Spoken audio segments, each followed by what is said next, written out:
While life remained much the same at Packard Proving Grounds, life in Europe greatly changed when Germany invaded Poland on September 1st, 1939.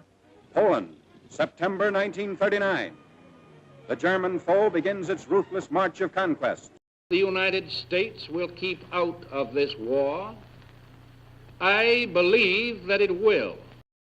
And while America remained out of the war, Packard was testing and improving its Clipper, which featured its fully automated electromatic clutch.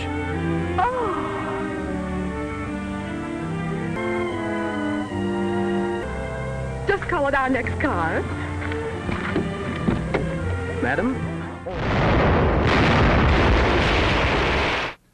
We must be the great arsenal of democracy.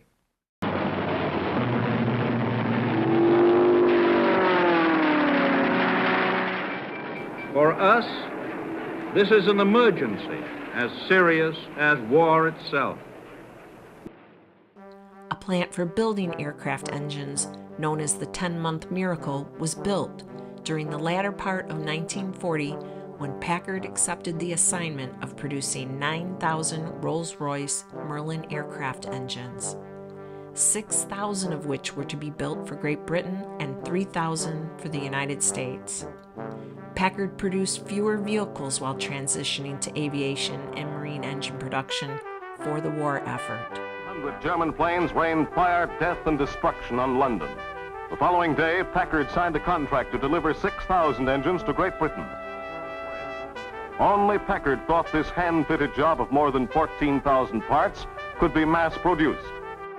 Building engines for the war effort was nothing new to Packard, as Packard did their bit during World War I with their production of the V-12 Liberty engine. Packard earned the nickname Master Motor Builder for the aircraft and marine engines that they built. After a deal to build the Rolls-Royce Merlin aircraft engines with Ford fell apart, the $130 million U.S. contract was awarded to Packard Motor Car Company in September of 1940. Packard licensed the Merlin engine from Rolls-Royce as the V1650. This was a liquid-cooled 27-liter, 12-cylinder, 1,600 horsepower supercharged behemoth. Production at the East Grand Boulevard plant began in August of 1941. Packard would ultimately produce just over 50,000 Merlin engines. Packard introduced its 1942 cars, which included its newly styled Clipper, on August 25, 1941.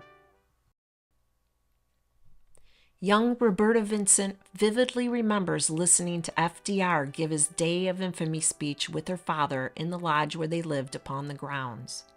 It was her father's birthday, and she was overwhelmed with the feeling that life was about to greatly change. December 7th, 1941, a date which will live in infamy.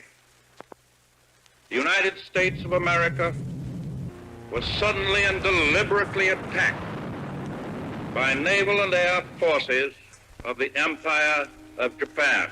Her father, Charles Vincent, who was the superintendent of the Packard Proving Grounds, was told that they were to vacate the grounds. He was sent to work on wartime engine production at the Packard factory in Detroit. His fear of having his family following him to the city caused him to move his wife Lucille and their youngest daughter Roberta, who was still at home, to their newly built farm north of the Proving Grounds in Avoca, Michigan. This is where Lucille and Roberta lived and grew their victory garden. Only during the winter would they stay with Charles in the city.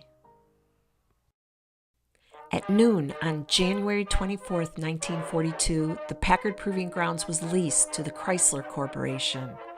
It was then officially referred to as the Tank Arsenal Proving Grounds. Chrysler Corporation's tank arsenal was located less than 10 miles south of the Proving Ground. Test tanks were driven up along Van Dyke Avenue to the proving grounds, where they were driven until broken and needing repairs. This testing helped to create the best tanks available for our troops. Packard ceased its automobile production on February 9, 1942, at the Detroit East Grand Boulevard facility and concentrated its efforts on aircraft and marine engines for the U.S. government. Packard's 12-cylinder marine engine powered the Navy patrol torpedo boats. Patrol torpedo boat. It was a speedboat for fighting. And when the Navy called for an engine to put in this boat, Packard was first in line. Gaining air supremacy over the whole of Germany by 1944 was largely due to Packard.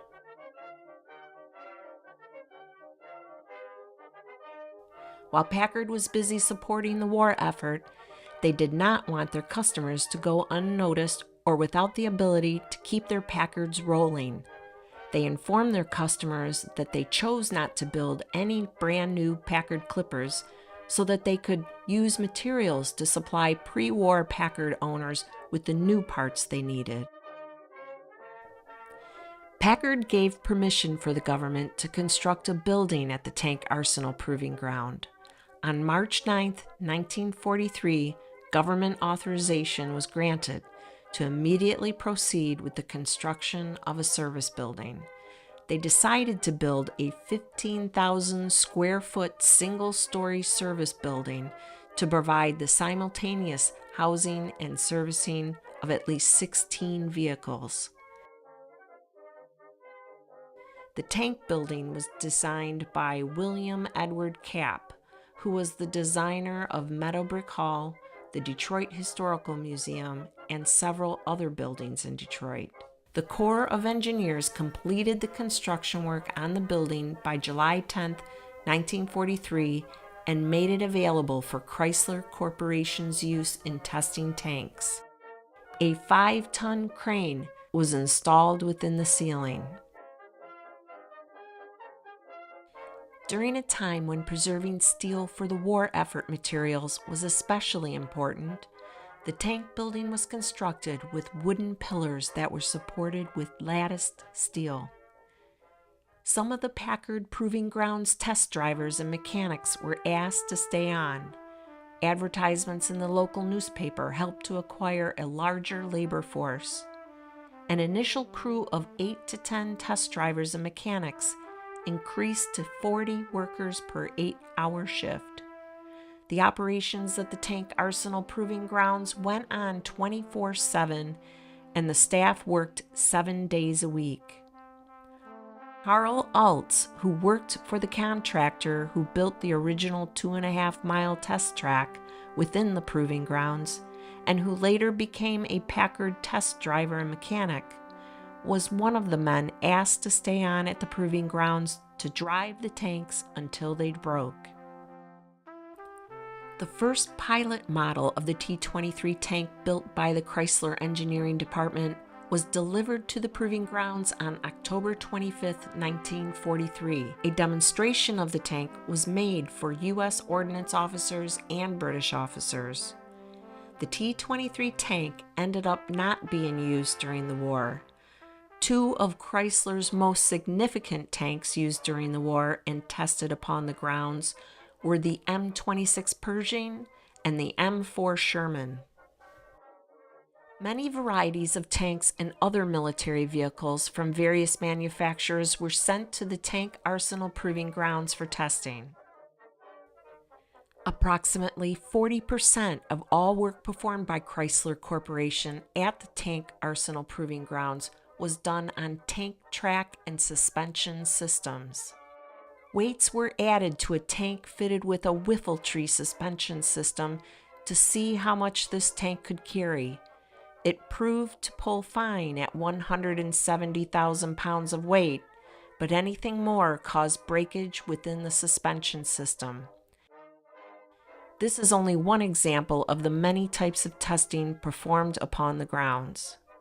Test facilities at the Tank Arsenal Proving Grounds included a 2.5-mile concrete track, a 5.5-mile dirt track, a gravel pit, a number of short, steep grades, and a section of stream through which vehicles were driven until they broke.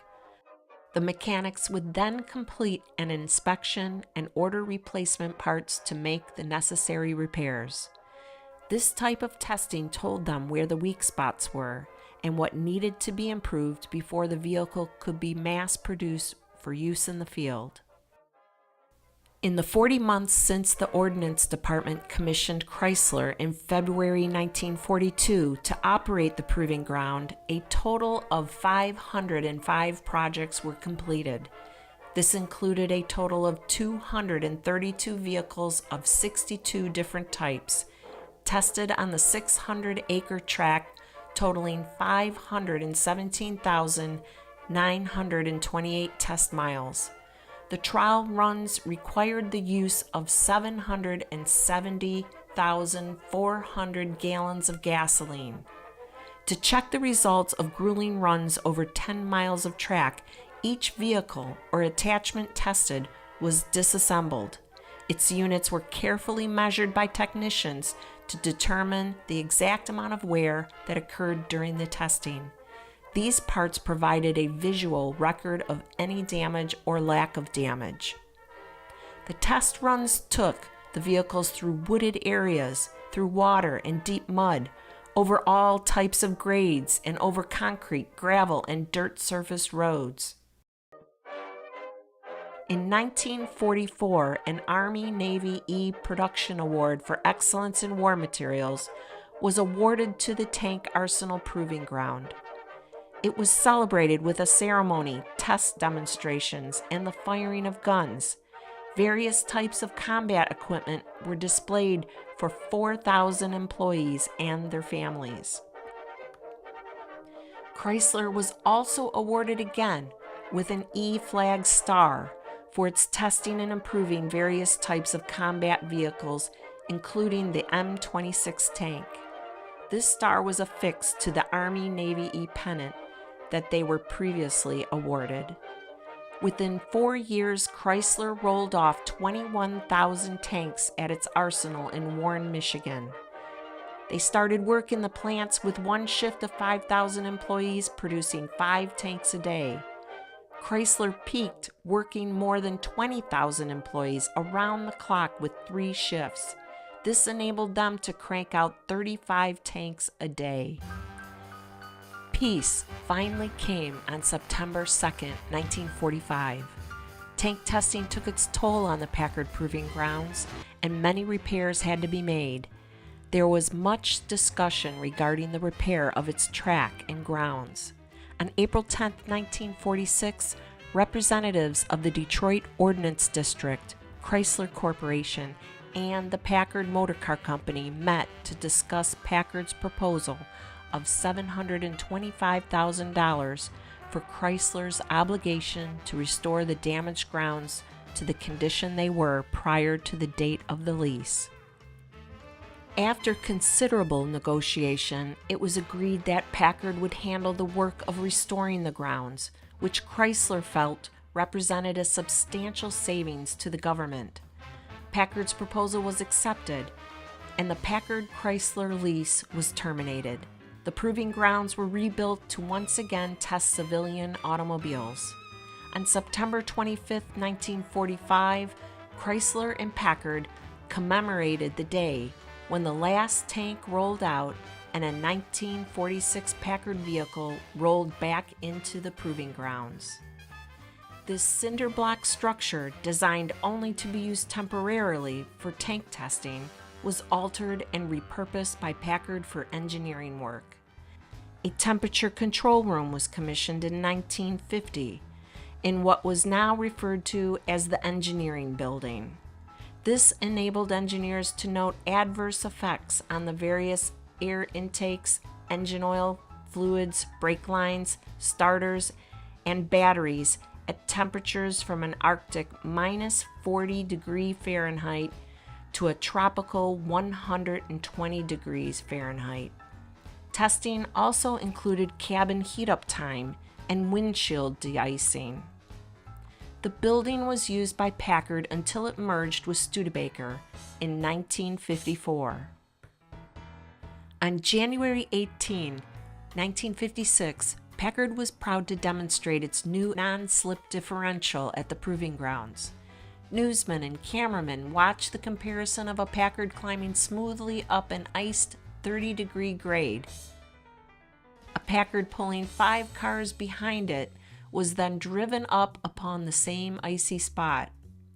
Despite the engineering success of the non-slip differential being the first important advancement in the field for more than 30 years, the Studebaker-Packard Corporation suffered financial losses. This is America's finest car, more relaxing in every way. This led to the closing of its plant in Detroit, which in turn created even more loss for the company. Packard employees were laid off, and all operations were consolidated at Studebaker's South Bend, Indiana facilities.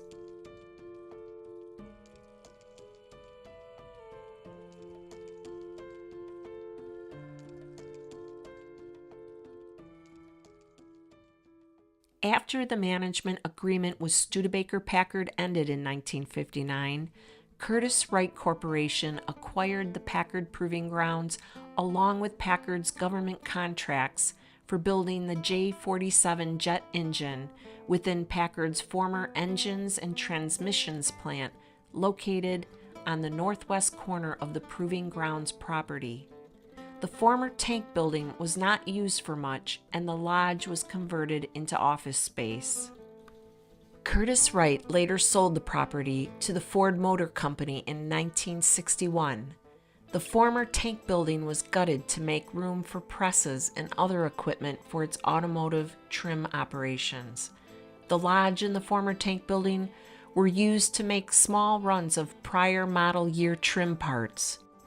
At the end of the 1990s, Ford Motor slated the Packard Proving Grounds for demolition. Thankfully, after extensive negotiations, Ford Motor Land Development Corporation donated the most historic portion of the grounds to the Packard Motor Car Foundation with the purpose of preserving the site as a museum.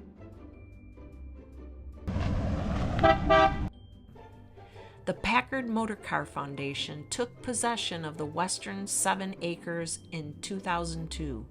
In 2005, the Packard Proving Grounds historic site was recognized as a State of Michigan historic site.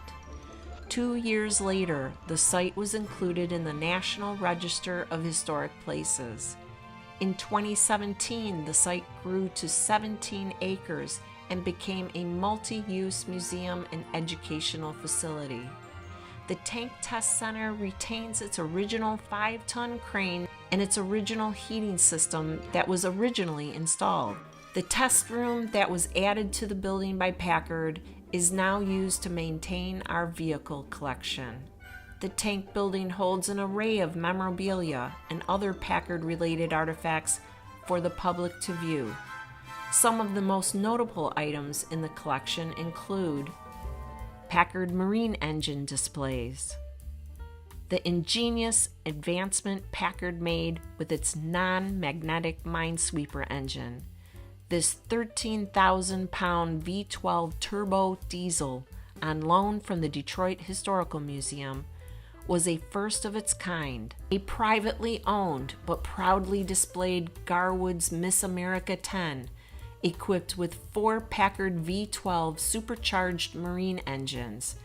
This 38 by 10 foot, 8-ton race boat traveled 124.91 miles per hour and won the Harmsworth race in both 1932 and 33. Miss America 10 set a world's record of 124.9 miles per hour.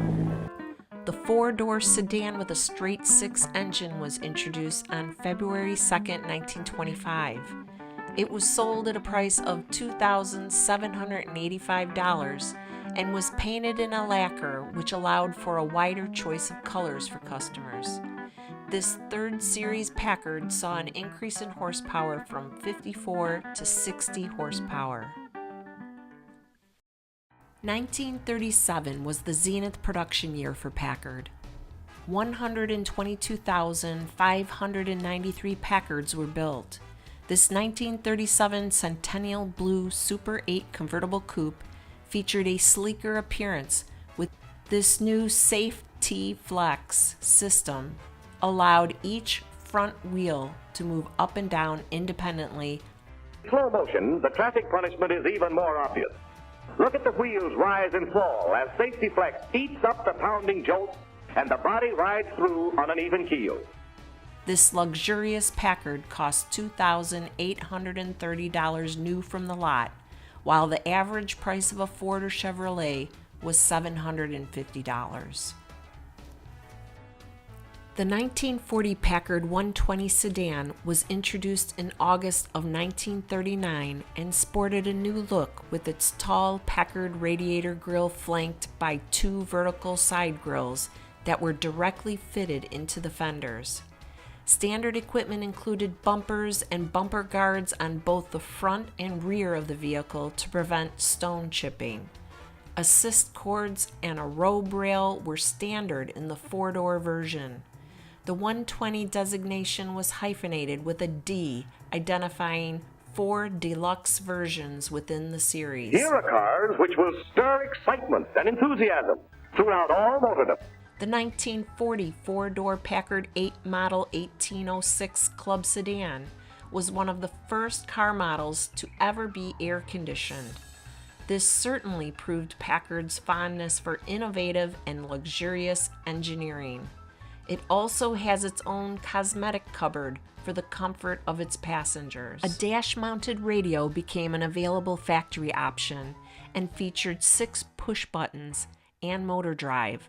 Radios, along with a service antenna, could be installed by the dealer. The new 1941 models were announced at a dealer meeting show held at the Masonic Temple in Detroit. Models wearing penguin suits advertised Packard's air conditioning. Air conditioning was first offered in 1940 on the senior line for an additional cost of $275. The option was originally referred to as the Packard Weather Conditioner. The 1942 Packard Convertible Coupe 20th Series 8 6-passenger model number 1599, painted in cadet cream, offered an inline 8-cylinder with L-head valve arrangement. It had independent front suspension and a leaf spring rear suspension system. A power convertible top was included in the $1,575 price tag. Not many were built. This rare Super 8 Clipper sedan in Doreen yellow and Ruxton brown exterior color with brown wool interior includes an inline 8 engine, 3-speed manual transmission, electromatic clutch. The 20th Series Packard vehicles were introduced in August of 1941. All but the 2021 convertible coupe were clipperized, featuring turn signals, automatic courtesy lights, an electric clock, and an automatic cigar lighter as standard amenities. The 1948 Packard Super 8 Club Convertible Victoria was featured at auto shows for being the first year to feature push-button power windows and forward and back hydraulic front seat adjustments. Convertibles offered an electric hydraulic power top as a standard feature. Even though this Packard looks like a woody wagon, it is of all steel construction and therefore designated as a station sedan. It sold new for $2,358. It's estimated that only 18 of these remain. Only 6 of these sporty concept Pan Americans were made. It is considered to be the first truly American sports car. The body was produced by Henny Motor Company and was originally painted in golden green metallic, but was later painted in white. This initial concept car cost Henny over $18,000 to produce. It made its debut at the 1952 International Motorsports Show. This car was owned by Packard designer Ed McCauley, who was the son of Packard president Elvin McCauley. Ed gifted this vehicle to his wife Margaret. Their initial is on the front of the vehicle. Medallions with his wife's initials set with diamonds sparkle on each door. This forerunner to the Caribbean features the scoop in the hood and is one of only two known to have a convertible top. We thank the Detroit Historical Museum for allowing us to proudly display this unique vehicle within our museum. This 1953 Packard Caribbean convertible with L-head straight-eight motor was Packard's entry into the newly emerging market for convertibles. This Packard was originally Matador maroon, but was later repainted in black with a white top. 750 of these are estimated to have been built. The original owner of this car, Mr. Ulam, bought this car brand new for about $6,000. When he purchased the car, the bank loan was considered a mortgage. Our 1954 red and white convertible Caribbean with Ultramatic transmission was the last year for the all-inline engine and before Packard merged with Studebaker. The merger with Studebaker was effective on October 1, 1954. They continued to produce separately until the Packard factory in Detroit was closed in 1956.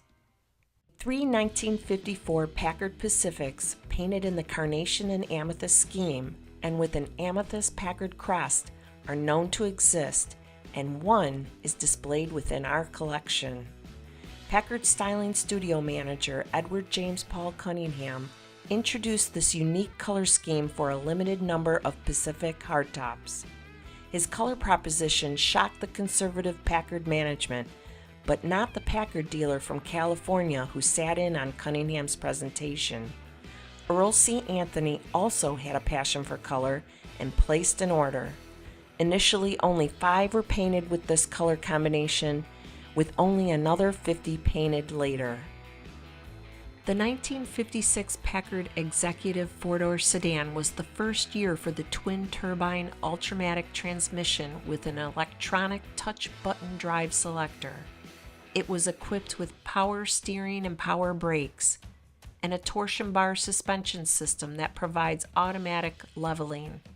The Executive was the last new model Packard introduced while in Detroit. Factory introduction of the 1956 Packard Patrician was held on November 3, 1955. Changes in the Packard body from 1955 included a redesigned grille with a mesh-type insert, having a gridwork of vertical and horizontal chrome bars placed against it. The headlight hoods were extended to give a brow look. The bumper guards were moved to directly under the headlights. The Ultramatic transmission offered an electronic push-button selector mounted on the steering column. The towing dynamometer that is on display was restored using parts from a 1928 donor vehicle and was restored by our volunteers at the Packard Proving Grounds. This engineering test tool was used at the Packard Proving Grounds between the years of 1929 to 49. The dynamometer would be hitched behind a vehicle under test. It allowed engineers to measure the mechanical power of the tested vehicle by applying a controlled amount of load that was referred to as the drawbar pull. Also in the museum, you will find an interactive display about the torsion leveler. This ingenious engineering effort by Packard was under development in 1951. It utilizes torsion bars, basically straight springs, to react to bumps in the road. The leveling system would twist its torsion bars to distribute the reaction to bumps in the road, which minimized the reaction felt by passengers. Driving in a Packard with a torsion leveler gave one the feeling of floating over rough roads. This huge advancement was an enticement to buyers in 1955. The museum also has an archive on display of who worked for the Packard Motor Car Company. With the help of Jim Balfour and visitors who are researching their ancestors, our museum continues to document those who worked for Packard Motor Car Company. work on the vehicles continues to keep our wheels rolling for the next generation of Packard enthusiasts.